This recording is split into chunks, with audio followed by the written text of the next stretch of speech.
Good afternoon, friends. My name is Gary Allen, and I'm the president of the Maryland Forestry Foundation. It's my pleasure to welcome you to this edition of Framing the Future, our monthly webinar on issues that will shape the decisions about the future of forest resources in Maryland. We're very pleased today to have a unique topic about the collaboration between and among state agencies that are charged with some of the most ambitious goals set by any state in the nation for the preservation, protection, expansion, and frankly, the impact on the environment of the state's forest resources. We're very pleased to have today representatives from a number of agencies involved in tracking, monitoring, reporting these kinds of ambitious state goals. Let me remind all of you that today's webinar is being recorded and will be available on marylandforestryfoundation.org in approximately 1 week, which is a big thing for us because we've really raised our expectations over the past year about the transition between the event itself and its availability on the website. In order to facilitate our conversation today and to present our panelists, we're pleased to have our moderator, Megan Carr, a former Mel Fellow for the Foundation and now currently employed as an urban forester for the city of Baltimore.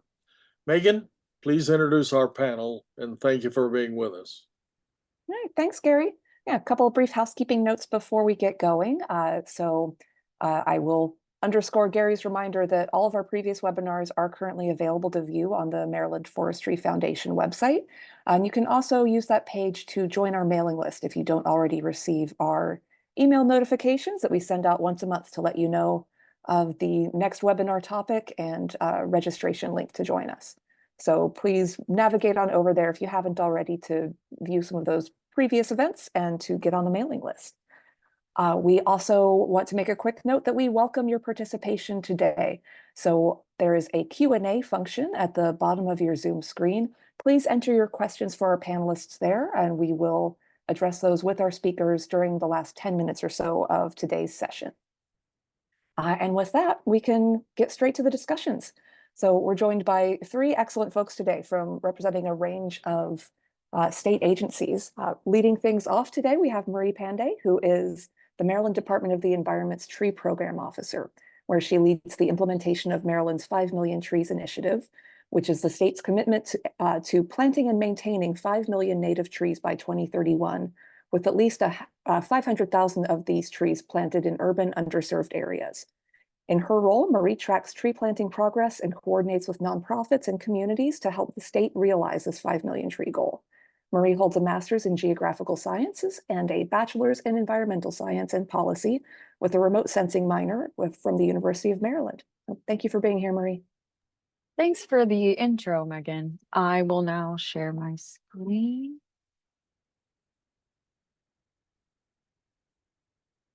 Can we all see that? It looks great. Great, awesome. Hi, everyone. As Megan mentioned, my name is Marie. I'm really excited to talk about the state of Maryland's greater climate goals and how we're integrating natural and working lands into our suite of solutions to reach our carbon mitigation goals. I wanted to start off with showing you our most recent event last month.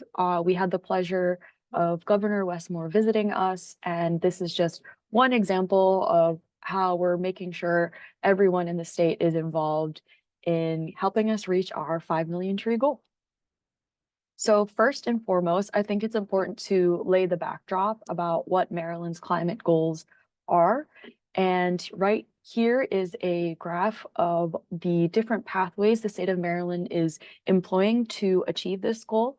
The first carbon mitigation goal is reducing our emissions from our 2011 baseline by 60% by 2031. And our more ambitious goal, the most ambitious in the nation, is to achieve net zero emissions by 2045, meaning the amount of emissions that Maryland is emitting is being off-put through our suite of different solutions. Particularly, this is where natural and working lands is a really powerful tool to help us be one step closer towards achieving these goals, as by employing natural and working land solutions into this sector, we're really able to offset our emissions through a suite of different carbon dioxide removal methods, which we'll talk about today. So first and foremost, when we're talking about natural and working lands, what does that mean? And we have three different primary pathways that the state of Maryland employs to help us achieve net zero. First and foremost, forests, and I will be talking more in depth about this today alongside Elliot from DNR. And DNR will also talk about our coastal and blue carbon strategy, and then we'll end it with Alicia, who will talk about what kind of agricultural practices are we implementing into our natural and working land strategy. So again, I'll be talking specifically about forests. So first and foremost, the state of Maryland is the first to employ a fully remote sensing based system in order to calculate our forest carbon. And this is officially integrated into our greenhouse gas inventory. And we do this through a partnership with the University of Maryland and NASA's carbon monitoring system. And basically what these collection of figures is showing is all the different data inputs that is being used. So for example, this is LiDAR, tree canopy cover, and this is all fed into an ecosystem model. And what this model is able to do is it's able to calculate the above ground carbon on our forested lands, but it's also able to estimate the potential of carbon that could be sequestered by trees with proper maintenance and management. So that's what this map here is showing. And through these different science tools, we are able to estimate a lot of cool things in our greenhouse gas inventory as it relates to forest carbon. First and foremost, we're able to see where these changes are occurring because we have a timescale resolution in that we're able to track when there's large landscape disturbances as it relates to forest carbon. And based on this timeline and also utilizing this time series, we can also try and answer why are these changes occurring? Why is there a particular dip in carbon in one year versus the other? So that's what these two graphs are showing, the really dynamic nature of the really dynamic nature of how carbon is tracked in our forest inventory and how we're utilizing these really awesome remote sensing tools to capture where and why these carbon changes are occurring. So as I talk about where these changes are occurring, because we utilize tree canopy cover data, we're utilizing satellite aerial imagery, we're able to figure out where these changes can occur. And as I mentioned earlier, we're also able to estimate the potential carbon that could be stored. So this map on the left shows the potential forest carbon storage in 5 Maryland counties. And again, this is developed through the ecosystem model that NASA's carbon monitoring system, the University of Maryland, developed for us. And by estimating where there are areas in Maryland that could really be really powerful carbon sinks, we're able to achieve net zero sooner and help us reach this goal by 2045. So one pathway that the state is using to help us reach net zero by 2045, specifically as it relates to trees, is the Tree Solution Now Act of 2021. This mandates the state to plant and maintain 5 million native trees by 2031. It's important to note that this is in addition to our previous commitments that was made in our old state climate plan, the Greenhouse Gas Reduction Plan 2019. And in terms of what trees count, these are tree plantings after July 1st, 2021. Again, we want to make sure this is in addition to what the state has already committed to. These are only native tree species, and we're only interested in afforestation projects.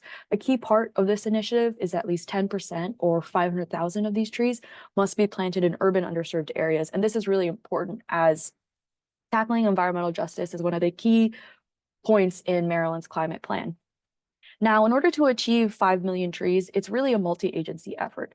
MDE is tasked with the coordination and tracking of these trees, but we really work with our partners at the Maryland Department of Natural Resources and at MDA, at MDOT, as they're the ones that are on the ground implementing these tree plantings. So our state agency our state agency partners report these tree plantings to us, right? But we want to make sure that we're not just getting tree data from our partners. We want to capture every single Marylander that's doing a tree planting project.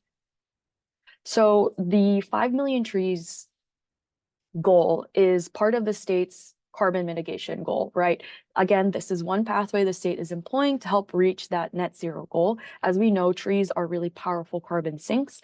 And by making sure that we're not only getting these trees in the ground, we're preserving our existing forest canopy cover and really making sure that we're supporting areas where there could be potential carbon sinks. We're making sure that the state of Maryland can realize its full potential for carbon sequestration.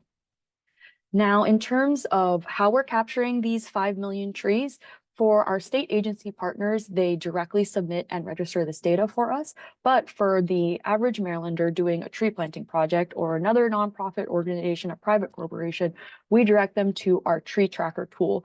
And that can be found on both online, as this GIF is showing, and also through a web app. And what's really awesome about this tool is that users are able to directly put the latitudinal and longitudinal location of the tree planting project, and they're able to put different types of information that's really important in how we track the 5 million tree initiative.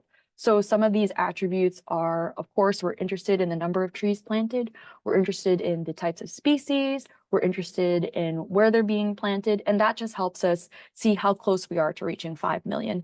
As it relates to the carbon mitigation goal, this tree data is really important as it helps us support the long-term carbon monitoring that the state is already doing, and we're able to do that by capturing things like the planting date and also how big the tree is.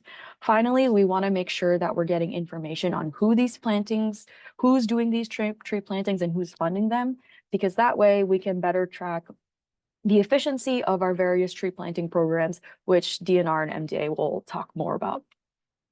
So as it relates to this tree tracking tool, and as I alluded to, the tree data that we're capturing, specifically the planting date and the planting size, is really important because this can add as additional inputs into that ecosystem model that's producing that forest carbon inventory for the state. And by utilizing this tree planting data, they're able to not only supplement their model, but make sure that we can further calculate what is the potential carbon that could be sequestered in this tree's lifetime towards the 5 million trees project with the proper maintenance and management. So again, that is the 5 million trees program in a nutshell. If you want to learn more about our planting progress and how close we are to 5 million, we released our annual report this January. We release it every year, so there will be a new one by the end of this year. And feel free to contact me if you have more questions. Thank you.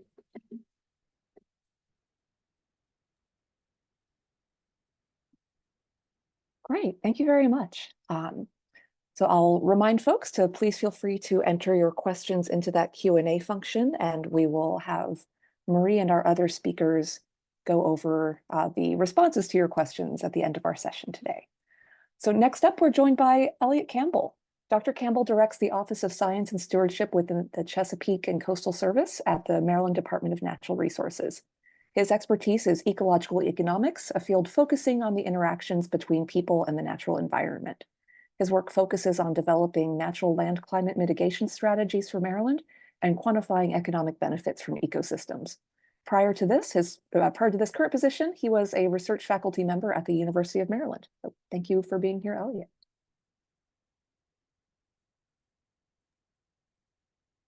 Thank you. Thank you for that introduction. Yeah, and just a heads up that we're back to seeing your full screen rather than just your slide. Yeah, I had to unmute myself, and I wasn't sure how to do that once I had started the slideshow. But thanks. Looks great. So I'm going to go through this relatively quickly because I have two presentations. One, I want to talk about a effort that Maryland participated in with American Forests and a Michigan State University and the U.S. Forest Service to look at different scenarios for managing forests in Maryland and then as well as Pennsylvania. So Marie hit on a really important component of our plan to use natural working lands to mitigate climate emissions, carbon emissions, which is to plant trees. But making progress towards our goals is only effective if we protect the forests and other natural lands that we have now. So a really positive step towards that was the 30 by 30 goal that the Moore administration released, and that was just recently achieved 6 years ahead of time. Maryland has always long been a leader in land conservation. So we were really excited to hit that milestone. And then it was reinvigorated for a 40% goal for 2040. So that'll be, a challenge, but Maryland has certainly been a leader in that field so far. So so a little bit about this forest management. So we focused on what we call climate smart forestry, which attempts to balance the sustainability of forests in terms of their ability to adapt to climate change, to mitigate climate change, so remove carbon from the atmosphere, and provide essential co-benefits or ecosystem services like harvested wood products, clean water, biodiversity, and then cultural values. So what does climate smart forestry mean in terms of practices on the ground? It could be maintaining or increasing forest extent through reducing deforestation, afforestation, or planting trees, silvopasture, which is planting trees in a pasture setting. It includes the protecting the abilities of forests to naturally regenerate, so things like controlling deer browse or restocking certain forests that have a low density. It includes encouraging sustainable practices. So, for example, reducing instances of diameter limit cuts or high grading, where you basically take the largest and most productive trees out of the forest and leave the smaller, less productive trees. It includes extending harvest rotations, letting the trees grow longer, getting more carbon on the landscape. And then we also simulated some of the negative effects that we anticipate with climate change, like increased incidence of forest pest or disease outbreaks. So this is just an illustration of the model that was used in the project. It essentially pulls in a bunch of data, predominantly from the U.S. Forest Service, on what trees are out there now, how are they growing, what kind of management is happening on the landscape, the rate of disturbance, how the land is changing over time. It feeds it into a carbon budget model that was created by the Canadian Forest Service, but was calibrated for our region. And then it also includes a model that Michigan State University created to look at what happens to the trees after they're harvested and how long do they stay basically how long does the carbon stay stored in harvested wood products or released back to the atmosphere. So we developed a few different scenarios, kind of comparing them all to a baseline business as usual scenario where we worked with the project team to give them data on what we currently have going on in the landscape in terms of forest management, and then compared these different scenarios of how that could change over time relative to the baseline. So for most of them, we simulated it 150 years from 2020 to 2070. A few of the scenarios were specific to our greenhouse gas plans. So we simulated them for shorter time periods out to either 2030 or at the time we thought the goal was going to be for 2050. It was since shortened to 2045 in terms of our net neutrality goal. And then we also looked at a scenario where we did as much as possible to implement climate smart forest management, and we called that the portfolio scenario. So here are the results in terms of how the different scenarios ranked for the different time periods relative to the business as usual. So the business as usual is that white ranking, and then all of the boxes and the intensity of the color represents either more intense green, is more carbon on the landscape relative to business as usual. The orange, the intensity of the orange represents less carbon relative to business as usual. So you can see most of the carbon climate smart forest management techniques increase the amount of carbon on the landscape. Some notable exceptions was, of course, when we simulated climate change, that yielded less carbon. Interestingly, timber stand improvements yielded less carbon, but that kind of makes sense when you think about it, because you're taking trees off the landscape. The remaining trees will grow better, but you are removing you're lessening the density within the forest. And then an important conclusion is that actually not harvesting or not implementing management ends up with less carbon than business as usual. And you might find that to be counterintuitive because you're leaving trees to the landscape, but trees will tend to sequester less carbon as they get older, particularly once they exceed, it depends on the species, but 80 to 100 to 120 years, they really start to become essentially carbon neutral. So they're no longer removing carbon from the atmosphere, they're storing a lot. But when you don't harvest at all, you also don't have the carbon going into harvested wood products. So that's kind of the conclusion from that comparison. And then so if you look at the major finding, implementing the portfolio scenario could increase the net forest carbon sink by 29% in Maryland, and over almost 40% in Pennsylvania by 2030. Oops. I don't know why that just jumped like 5 slides. All right. Sorry. There we go. And then this is essentially the same results, but showing the trend over time. So this is going from 2020, which is that baseline, all the way up to 2100. And it's important to note that in a couple of the cases, in the no harvest and the climate change disturbance scenario, we actually get the forest carbon sector to be a net source of emissions as early as 2050, but definitely by 2060, 2070. But this is essentially the same conclusion, just shown over time. So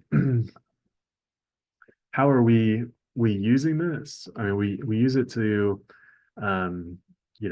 stress how important implementing climate smart management is on the landscape. It's something we can't just ignore our resource and not implement management. In some cases, we want to manage for old growth, right? So that means we're not recommending harvesting everywhere, but it really stresses the need for a diversity of management regimes on the landscape. So that's really how we're messaging this and where the data is pointing. So to shift gears on to talk to, let's see how I'm doing on time. Probably need to speed it up. Talk about blue carbon. So going from the forest landscape to the wetland landscape, specifically coastal wetlands. And I've listed some of my colleagues that helped work on this project. So what is blue carbon? What does it mean? It's the carbon captured by living coastal and marine organisms and that are stored in coastal or marine ecosystems. So that's NOAA's definition. So practically includes coastal wetlands, mangrove systems, and submerged aquatic vegetation like seagrasses. We obviously don't have mangrove systems in Maryland, but we considered the other two in our blue carbon work. And then there's also something that has been termed teal carbon, which we don't consider here. And I'll talk a little bit about why in a second. But that describes carbon in freshwater wetland systems. So at the national scale, the US EPA has worked with Sylvestrum Climate Associates to create a blue carbon inventory for all of the coastal states. So the way that works is it quantifies wetland extent in each state using a NOAA data set, the Coastal Plain Change and Analysis Program, that's updated every 5 years. And then it applies a standard rate for carbon sequestration and methane emissions to estimate both the sink and the emissions for those wetlands. And they factor in land use change. So look at the trend in land use change that's actually assessed every 5 years, and what's the projected carbon that would be associated with that land use change. So for our work in Maryland, we wanted to go build on what they had done for the national inventory. And we met with the scientists that had done the national inventory, as well as regional scientists that specialize in blue carbon. And one thing that we kind of rapidly realized is that Maryland is pretty unique in comparison to many areas of the country, in that we have this, the largest estuary in North America, Chesapeake Bay, that has the full range of different salinities contained within the bay. So why is that important? It actually doesn't make a big difference in terms of the carbon sequestration in the wetlands. Salinity doesn't, but it does make a big difference in the methane emissions, which, as folks may know, methane is a very powerful greenhouse gas. So in the national inventory, they use one kind of blanket rate for methane, but we knew that wouldn't be accurate for Maryland, because we have all these less saline coastal wetland systems. And then it also doesn't include submerged aquatic vegetation, which we have pretty extensive areas of within the Chesapeake Bay. So we wanted to include that. This just shows the bay, but we also included the coastal bays. So when we did that work, when we did calculate the rates specific for each salinity zone, we found a sequestration rate that was a little bit higher than the national inventory, about 20%, but still, relatively similar. But with the big caveat that the global warming potential of methane is a really important consideration. The number that I quote above there uses the 100-year global warming potential, whereas the Maryland inventory uses the 25-year global warming potential, which essentially negates all of the carbon negates the net sequestration. So you end up with the conclusion that using that warming potential, it's negligible. I think there's a good argument for using the longer global warming potential. These wetlands are going to hopefully be around for a long time, but the 25 years are our official inventory number. And then we released inventory methods available online, which I also have the actual. I know you can't click on this, right? But I have the web address in a slide at the end. So that's a snapshot of what we think the wetlands in Maryland are doing in terms of greenhouse gas mitigation right now. But we also have looked at what wetlands will be doing in the future. Sea level rise, of course, is a major factor contributing to stored carbon loss and loss of sequestration capacity. So we've done some analysis of that. According to the model run that we did, the sea level affecting marshes model, Over 100,000 acres of land in Maryland is projected to be impacted by sea level rise by 2100 under a growing emission scenario. So assuming that greenhouse gas emissions are growing globally. And that would translate to over 10 million megagrams or metric tons of stored carbon lost by 2100. But potentially less in a lower sea level rise scenario. So if you lose sea level rises less, more wetlands are able to keep up with sea level rise, more wetlands survive, and then less carbon is lost. So another question we wanted to tackle, and I know I'm running short on time, but just quickly, we wanted to look at how blue carbon projects could potentially be funded or partially funded through carbon credits. So we engaged in a project with the Nature Conservancy and Environmental Science Associates, and a consulting company, to do a study. But we found that given the price of carbon and versus the price of the projects, the projects we looked at really weren't feasible in terms of being funded by carbon projects. This slide indicates that 2 might be, but that's really under some pretty aggressive assumptions for the price of carbon. I think at least in the near term, it's not very likely that carbon credits are going to be paying for these projects. It doesn't mean we shouldn't be doing the projects or that the projects don't have carbon benefits. It's just that the crediting, considering the additional data that's needed to be collected to generate the credits, the cost of going through one of these companies that verifies the credits, it doesn't make financial sense, at least at this point.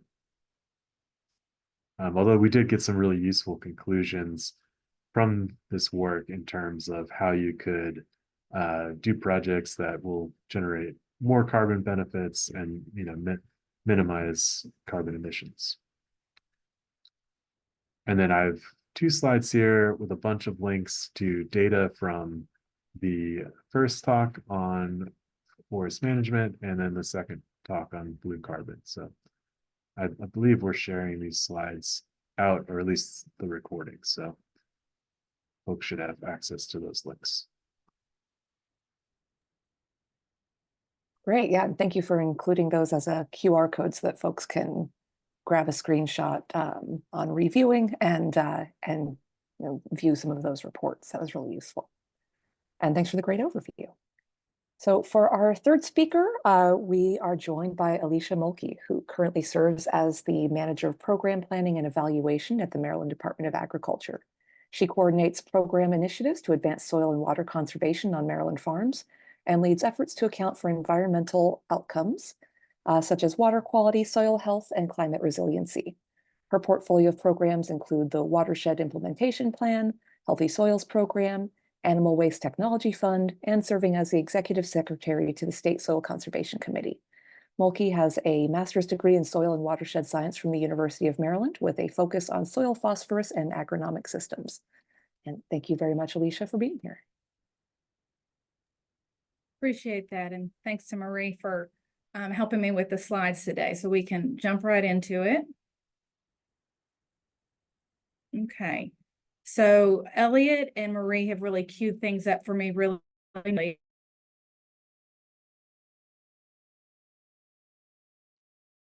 Oh dear, I think we're having some issues with your audio.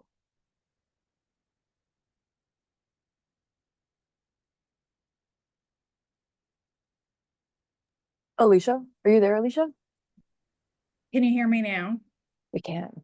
Yes, Sorry. we can hear you. I'm getting a lot of Zoom error messages. I'm fearful it's going to try and kick me out. So we'll do the best we can. Forgive me.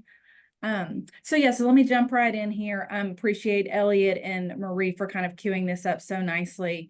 The thing that I always like to take the opportunity when we talk about particularly leadership and Maryland's leadership in this space, is really from an agricultural perspective and thinking about Maryland farmers. There is a lot of leadership to showcase and really tout, right? So I've included a quote here from our Secretary, Kevin Addix, that Maryland farmers are the original environmentalists, right? Dating back as far as 1938 to the soil conservation districts here in Maryland, the technical and financial assistance that the department and the districts are delivering, right? So we've been at the forefront of stewardship, predating even a lot of these state goals, right? And the farm community continues to be kind of a key partner in how the state is trying to achieve any number of environmental outcomes, right? So it's a pleasure to be able to kind of talk through that today and take some questions at the end, right? So from an MDA perspective, what we really kind of think about when it comes to conservation broadly and really thinking about achieving both water quality and climate goals, really thinking about how from a farming perspective, those suites of conservation practices and what that looks like at the farm field level, right? So I'm going to kind of start a little bit more granular today at that scale, and then talk at the end a little more broadly about the, some modeling that we've been collaborating on and kind of coming up with some additional estimates. So from our purview, a lot of that involves the financial and technical assistance kind of coming alongside the producer as they're adopting conservation. And then that creates a mechanism in many cases for us to be able to track what some of those outcomes look like, right? When we've got state investments in those spaces. So next slide, Marie. So this is just an illustration from kind of a funding standpoint. Like I was saying, the state has long been kind of leading and serving in this space. So this is one of the primary mechanisms from MDA where we've got conservation grants kind of broadly speaking. And you see the stacked bar chart there, kind of breaking it out across a number of programs. So I won't go into great detail on any one program in particular, but just the idea, right, that on any given year, the department is investing anywhere between 30 and 35, upwards of $45 million directly onto the farm setting, right? And all of that is tied to climate, nutrient, water quality, soil health outcomes, right? So this is just a picture of that investment. In addition, we also house the Maryland Agricultural Land Preservation Program. And so Elliot had spoken earlier about kind of the 30 by 30 goal. A portion of that are certainly farmlands that have been preserved under that ag land preservation. So that is currently at 22,654 farms at a public investment of over $900 million, right? Again, kind of conserving that space. So we can jump to the next slide. So I wanted to spend my time, like I said, really getting at the granular level of kind of how MDA is thinking about these goals and really starting at the field scale. So in addition to the goals that Marie spoke of in terms of climate reduction and some of the other state goals that we're working towards, the department was charged per legislation back in 2017 with the creation of a healthy soils program. And so we've got three kind of listed outcomes here that are stated in statute to improve the health, yield, and profitability of our soils. Second, to increase biological activity and carbon sequestration in the soils. And third, to promote the widespread use of those practices among farmers in the state, right? So broad strokes, we're trying to achieve kind of fairly ambitious thinking about these healthy soils program being very farmer centric and how we're thinking about achieving the goals of the healthy soils program, but also in a way that's very mindful of outside of the farm scale and the individual farmer goals, how does that healthy soils program really collectively address other goals that the state is getting to, right? So one thing I also like to draw folks' attention to when we're looking at the Healthy Soils program in 2017 is when the charge came to MDA to create the program. They didn't give us money and they didn't give us staff to do it, right? So we was kind of starting from on our back foot, trying to figure out how you're going to make these things happen and trying able to get all of these things done, right? So we've really tried to build the framework, the momentum, and really keep this program going. And I'm excited to say that it really is in a great place right now. So Marie, you can go to the next slide and we'll talk a little more. So what we're really looking to do is think about, again, at the farm field level, how are the farmers' interests in conservation practices, right? And we've got a suite of practices from from cover cropping to conservation tillage. Certainly the idea of agroforestry is one that is increasingly of interest to producers and overlaps a lot of our interest, where you heard Elliott speak to silvopasture, windbreaks, alley cropping, some of those where folks are really being very mindful and intentional about putting trees into the planting system and what that rotation can look like, right? So that's the suite of practices that I'm really alluding to when I say the Healthy Soils program. So the way we got started was to really think of, with launching point being the goals from the legislation, but no real program framework in place. What could that look like? What should that look like? So we started first with the Soil Health Advisory Committee. These were appointed positions by the Secretary of Agriculture at the time, and went through kind of a multi-year process with that advisory committee, really thinking about what the program itself should be striving to deliver that was, distinct from other programs that the department was already running. Very unique as to how it was going to be able to address soil health, which was kind of a new outcome, right, for the department, and think about specifically for the farmer, what does that engagement really look like? And how do we answer those questions at the farm level, right? So the farmer is asking me from an agronomic perspective and a financial outcome perspective, why does this soil health practice help address that goal, right? If I sequester carbon, great. But really for them, they're thinking first and foremost about the agronomic and the profitability of the adoption of those practices, right? So we have to really be very thoughtful when we're thinking of what am I measuring and the why of it. And the state's why can be very different than what the farm's why is, right? So again, how do I create alignment in that space? So through working the advisory committee, great group, very diverse, lots of opinions, right? Elliott served on that committee as well. We stood up a couple of programs that were new in terms of financial assistance, but what was really unique and we don't have in another space is really the measuring of the outcomes, right? So again, if a farmer says, why do I do this versus the state, what's the mechanism of what to measure and why? So we started with going from a year 1 and a year 3 measurement. That's because most of our contracts are 3 years in duration, right? So we kind of have this baseline year, and then we have, once they've got 3 years of consistent implementation in the field of a particular suite of practices, we go back and we're measuring. So when I say measuring, I'm talking about the Maryland Soil Health Card and some soil sampling, which is for active carbon and soil respiration. So the Maryland Soil Health Card is a real-time kind of physical analysis, really looking at the structure of the soil, using its proxy to be able to maybe estimate organic matter and some of these other measures that would be very important to us, where active carbon and soil respiration are really kind of those biological measures, right? We're really looking at the soil bugs and activity level there. And so we take those two and then we're pairing them with soil fertility, which is very, commonly done in Maryland. If you're familiar with our nutrient management regulations here, which most every farmer is subject to in Maryland, that's a chemical analysis that's really telling them from kind of their land grant recommendations for their fertilizer application. So when we take the physical, the biological, and chemical, you compare all of that information together, right? Bring that education to a producer and really have a very field level conversation with them of what are we seeing? What are we measuring? What are we anecdotally seeing in 3 years that maybe we can't measure, right? So that's the nature of the conversation and where we're really trying to drive engagement. And that's what gets the interest and enthusiasm to keep them invested in this journey with us, right? And then the state can benefit from more, some of that additional conservation, those additional times and dollars spent and investing in that space, really. So we're starting from there.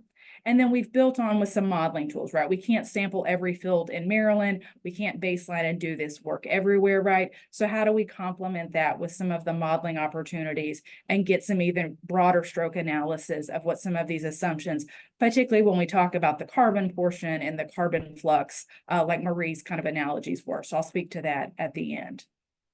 All right, so let's jump forward. Yep, so let me dig into kind of analysis. I think there's already some questions I saw from Gary about the how, right? So this is just an example of when we have a field, really like we're isolating it by kind of the primary soils in the field. So you'll see kind of a red field next to a blue field, pretty common overlays of their major soil types. the red field being where new implementation was going to go. So in this case, this was a field that was adopting new multi-species cover crops. So the grower in this case had done cover crops, but had done, say, small grain wheat every year, right? So now they want to trial some multi-species, bring in some legumes and some other, covers and such. So we do that in the red field, use that blue kind of polygon field as our control, where they would keep doing their standard practice. And then we're measuring within kind of points A and B that you see on the map, again, controlling for the variables we can based on kind of major soil types, and sampling in these data points year 1 and year 3. So that's kind of a diagram of what the sampling protocol looks like. And then if you jump forward, Marie, I can show you the soil health card, I think should be next. Yep. So this is the soil health card that I was referring to. Marie, if you'll toggle one slide forward, you can, I'm not going to read it to you, but you can kind of get the sense of it, right? So it's got essentially 6 major categories.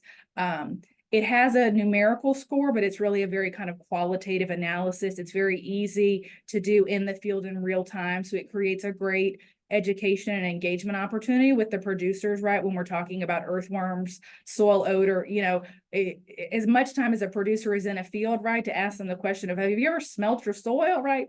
That may not be the norm, right? So how do we talk to them about structure and aggregation, how their tillage practices, their fertility practices, right? If they're doing manures and other organic inputs, how does that add to both soil structure, organic matter, right? That carbon value. So this gives us a way to kind of qualitatively look at the different categories, assign a little bit of a number to it, and then work with that producer in time of, if you're on a fair to good, how could you get to excellent? What would be a way to be able to do that, right? So this is a score that we can use. It's free, right? It just takes time, and it's something that we find producers are really eager to know more about and understand that tool. So this is the one that we do in every field in year 1. And then if you go forward, I think the next slide has got, yep. So then the second piece, like I said, is that biological testing.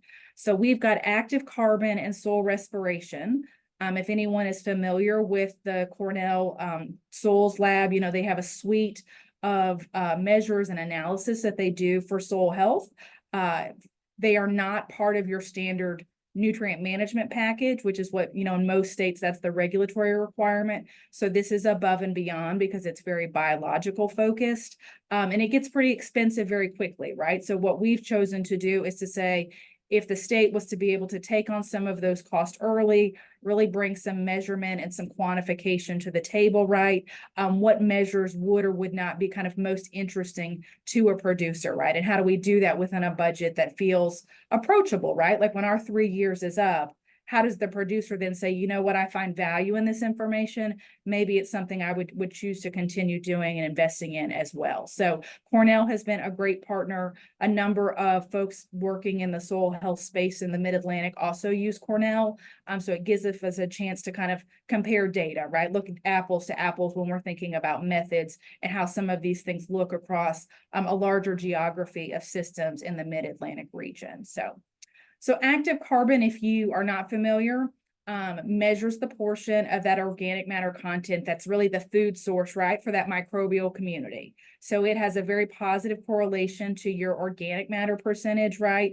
And it's a leading indicator is kind of the terminology we use of soil health changes, right? So when we think about working in a field 3 years, 5 years, that's a pretty short window. We think active carbon is the measure that you're going to see moving first, right? So if we're trying to find what's the needle that's going to move to show me this investment is working, the science is showing us that active carbon may be one of those first indicators to show measurable change, right? And that matters in these conversations. And then we pair that with soil respiration, right? So that's the metabolic activity of the community itself, right? Like how much they're breathing, moving, doing their pieces, right? So that speaks then to kind of other biological processes, your nutrient uptake and your crop growth, some of that physiology, right? So there are a lot of overlaps of kind of the health, the presence, the quality and quantity of that microbial community and what that means to crop and soil health, right? So we also use that as a second measure. So those answers come back to us, just a numeric value, but what Cornell does nicely is to kind of take your soil, your system. They tend to take the soils and kind of put them into looking really at soil texture classes, right? I don't know how familiar the group is with soils, but really thinking about it as like systems as you can get, right? So you're not comparing yourself to someone else and then putting those numbers into some kind of color coding bracket, right? So you're going to get back what you see on the right-hand side, not just a value, but kind of that red to green spectrum, right? So you know that your baseline year, maybe you're a yellow, green high, the goal being how do we push into that very high, right? So we can give some context to what does that number tell me, where's my opportunity and where's my growth. So we also use that as a point of education and investment, you know, with the farmer when we go through these results with them once we receive them back. Okay, can jump forward. So where we're at now, so that data, if you think about all of that, right? So we're taking in all this suites of data, right? Where we're working is at over 100 farms in the state and growing, right? I don't have time to talk today about all of the Healthy Soils Program awardees, but it's a big and broad sweep, both geographically and the types of operations, right? So we as the department have now been bringing in a lot of that baseline data. So we're starting to really get what does a year one look like across a number of systems and geographies in the state, right? So that's question number one. We didn't have a Maryland data set like that before. Step two then is to get to this year three and then hopefully with some funding, continue this into the future, again, to see where is this measurable change? Can it be measured? Is 3 years enough? Is 5 years enough? Again, because if the idea is for the state to achieve net zero, and you know, Marie's comment that our working lands are an awesome opportunity, the producer has to invest in that. And that's a voluntary commitment year over year. It's not a one and done kind of conservation practice, right? So we've got to build this mindset, this mentality, this momentum of producers thinking, I see value in that. And that value has to be agronomic to them, right? It's not about the state's carbon goals. It's about the production in that field, the resiliency in the field, and keeping it sustainable. So those are the kind of answers we want to answer first and foremost, right? And so having this data set that we can really kind of look across systems, look for partnership opportunities, like I said, where other entities are collecting data or working with the Cornell lab. How do we bring all of that cohesively together and build up that collective knowledge, start answering those questions and start seeing what do we know, what is the story, right? So we're really trying to answer that space. And it's a great time because USDA is also trying to bring some clarity and continuity, right? So we benefit from the fact that the national organizations are really thinking of how do we measure this? Who measures it? Where do you measure it, right? So we can be part of that conversation and stay on the forefront and leading in Maryland when we're thinking about soil health, again, at the field scale. And then what does it mean broadly when the state is thinking about aggregating these fields over and over in time and space, right? And kind of keeping and scaling that one up. So that's of interest to us.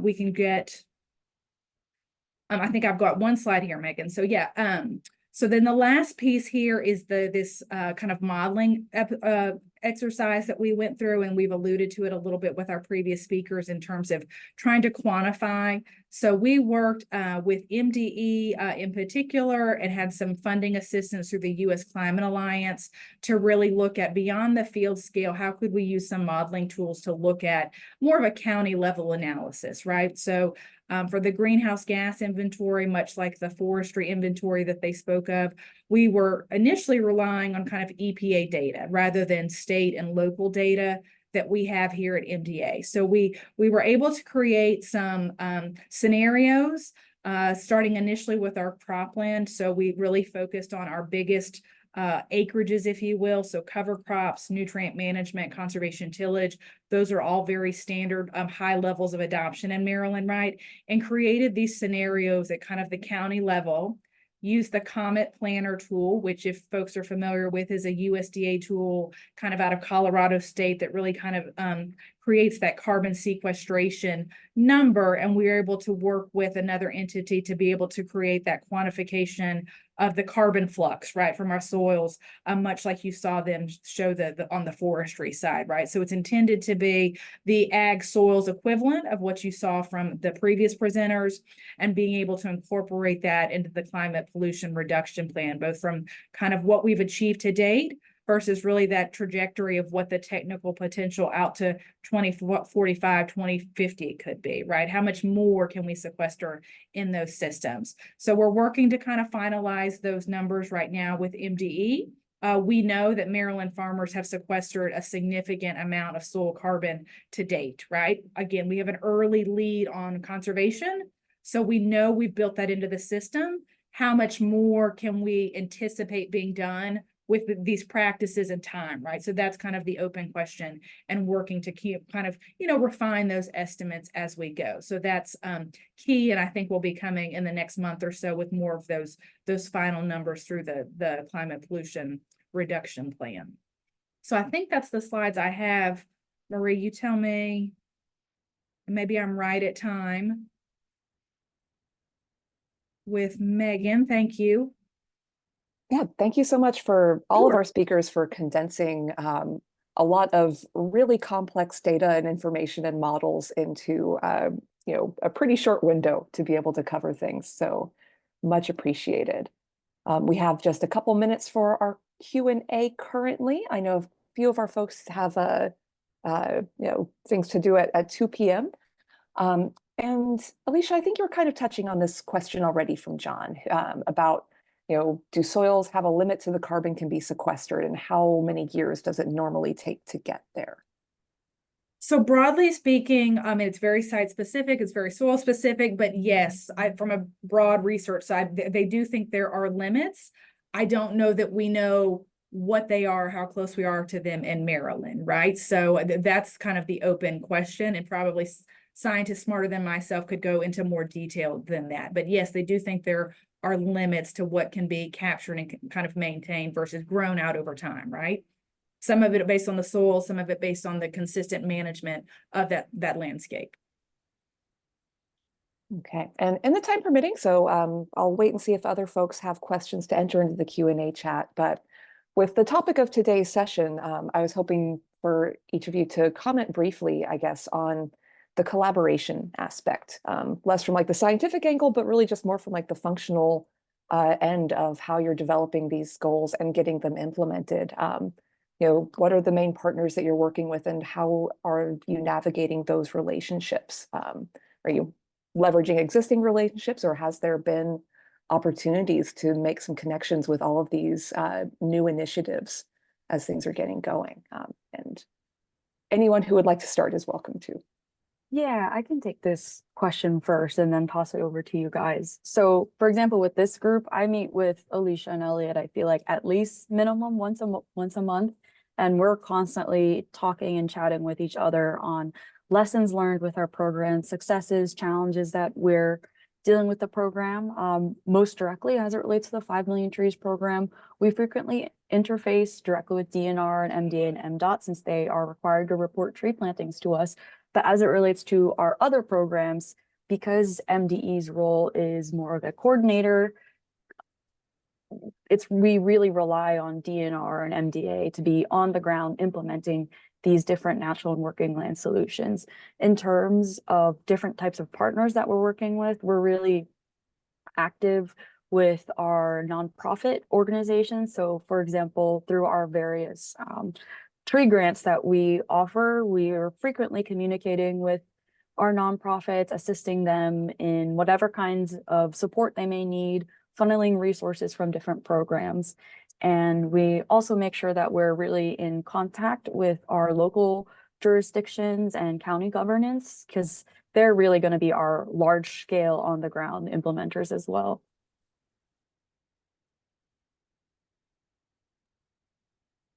Yeah, that's a good overview.